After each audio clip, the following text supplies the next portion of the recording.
अस्सलाम वालेकुम दोस्तों, उम्मीद है आप सब खैरियत से होंगे। मैं बना रही हूँ केक, उसे मैं कैंडल केक का नाम दे रही हूँ। उसके लिए जो भी होगा नाप-तोल के साथ होगा। मैंने एक बड़ा खूबसूरत सा एक छोटा-सा सांचा लिया है, मैं उससे मैंने आपको तारुफ़ कराया अभी। तो जनाब 2 अंडे लिए हैं और जिस वज़न पर अंडे होंगे, यानी कि आपने पहले अंडों का वज़न करना है, फिर बाकी चीज़ों का वज़न करना है। ये 2 अंडे 114 ग्राम के थे। तो मैंने बाकी सब चीज़ें इस 114 ग्राम के हिसाब से ली हैं। सबसे पहले चीनी को अच्छी तरह से बीट किया अंडों के साथ, और फिर ये लिया है, बटर है और ऑयल है। बहुत मज़ेदार केक बनता है जब आप बटर के साथ, ऑयल के साथ थोड़ा-सा अगर आप बटर डाल लेते हैं ना, तो आपका केक बहुत ज़बरदस्त बनता है। और अगर आप ना डालना चाहें तो ना, ऐसी कोई बात नहीं है कि आपने ज़रूर डालना है बटर को, मगर बटर आपके केक के टेस्ट को बढ़ा देता है। तो मैंने क्या किया, 20 ग्राम बटर लिया और बाकी सारा ऑयल लिया। लेना कितना है? 114 ग्राम 2 अंडों की मेजरमेंट के साथ। अब आते हैं आगे, हम मैदा लेंगे।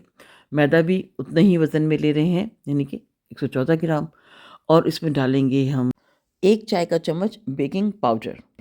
ये याद रखिएगा कि जब आप 1 अंडा लेते हैं तो इसका मतलब ये है कि आपने आधा चाय का चम्मच बेकिंग पाउडर डालना है। अब इसके बाद 2 खाने के चम्मच ड्राई मिल्क डाल रही हूँ। ड्राई मिल्क का मतलब नीडो, मिलाक जो आपके पास हो वो आप डाल दीजिएगा। लेकिन टी व्हाइटनर नहीं डालना है।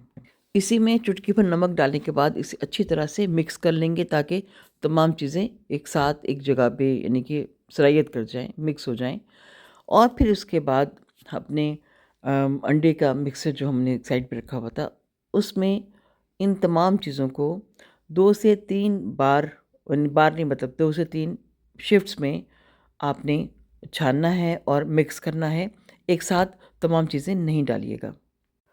कट एंड फोल्ड के तरीके से या हैंड मिक्सर से आपने लाइटली, स्लाइटली आपने इसको मिक्स करना है।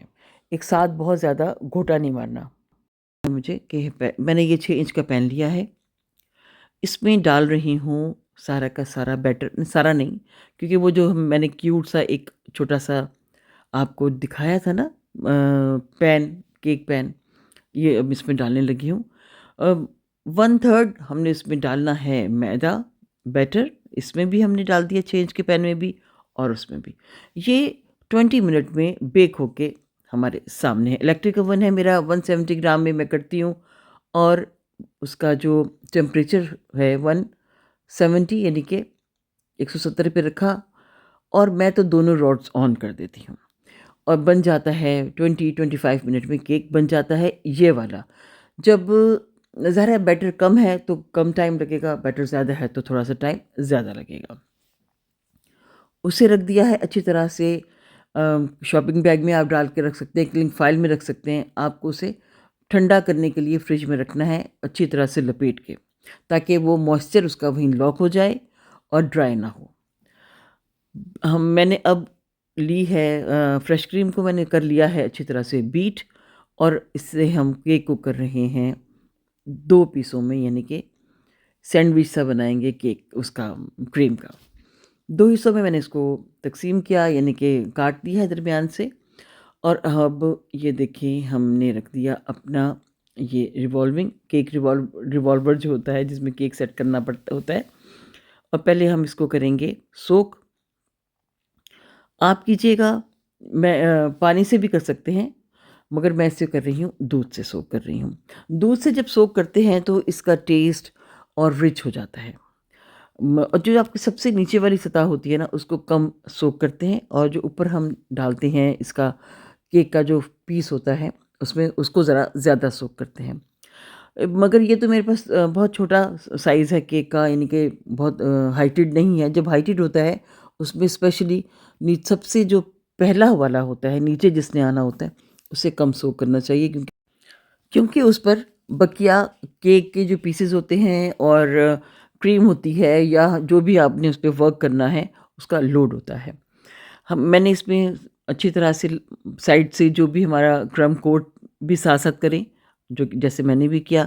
अब ये डाला है इसके ऊपर अच्छी तरह से दूध, डब्बे का दूध है जिसमें कि चीनी नहीं है। ऑलरेडी हमारे पास इतनी चीनी होती है, केक में चीनी होती है, क्रीम में चीनी होती है, तो सोकिंग करते वक़्त अगर आप चीनी नहीं भी डालते, मीठा नहीं भी करते तो कोई फ़र्क नहीं पड़ता। दूध की अपने अंदर भी अपनी एक मिठास होती है। अब ये सारा दोबारा से मैं इसको फैला लिया है, अब इसको अच्छी तरह से आप फैलाएँगे और फैलाने के बाद इसको क्रम्ब कोट भी हम साथ-साथ करते जाएँगे। क्रम्ब कोट करना एक अच्छा खासा टाइम टेकिंग होता है। जितना नफ़ीस और साफ़-सुथरा आपका क्रम्ब कोट होगा, उतना ही अच्छे आपके काम ऊपर जो आपने वर्क करना है, फॉन्डेंट करना है या क्रीम का वर्क करना है, वो अच्छा बनेगा। अब हम इसे रख देंगे फ्रिज में और जब फ्रिज में निकालने के बाद हम मज़ीद इसके ऊपर डेकोरेशन करेंगे।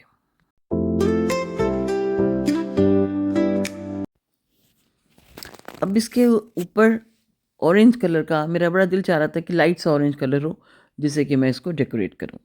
तो आपने इसके अंदर वाटर कलर नहीं डालना जैसे आम कलर्स मिल जाते वो नहीं, आपने ऑयल बेस्ड कलर डालना है ताकि क्रीम मेल्ट ना हो, ख़राब ना हो और आप अच्छी तरह से फूल बूटे अपने केक पर बना सकें।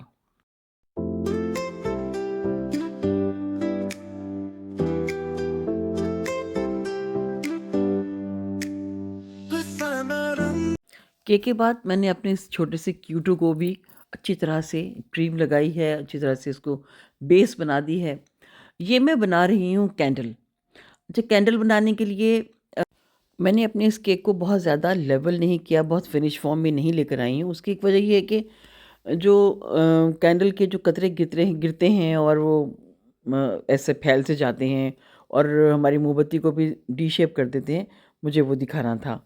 तो इसके लिए फिर सबसे पहले मैंने ऊपरी सतह को काटा। ऊपरी सतह काटने के बाद इसको फिर एक लेवल देना था, ऊपर जो एक नज़र आ रहा है केक, उसको भी थोड़ा-सा ज़ाहिर है भरना तो था। तो अब हम इसको फाइनल करते हैं और मैं आपको बताती हूँ कि मैंने इसके ऊपर क्या किया है।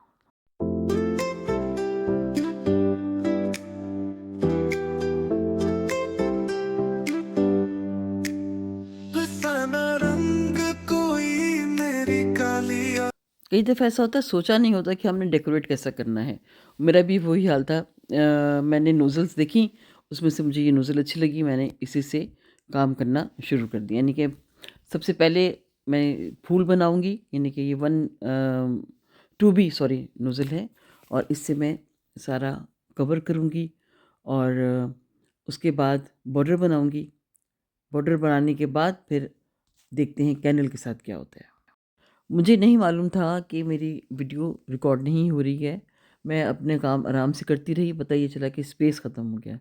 फिर जब स्पेस ख़त्म हुआ मुझे ज़ाहिर है मुझे अफ़सोस हुआ और मैंने दूसरे कैमरे से, दूसरे मोबाइल से ये सारा रिकॉर्ड किया है जो आपको मैं दिखा रही हूँ। अब मुझे बताएँ कि ये कैसी आपको लगी मेरी काविश कैंडल स्टैंड की और दुआ में याद रखिएगा। फिर मिलेंगे, तब तक के लिए खुदा हाफ़िज़, रब राखा।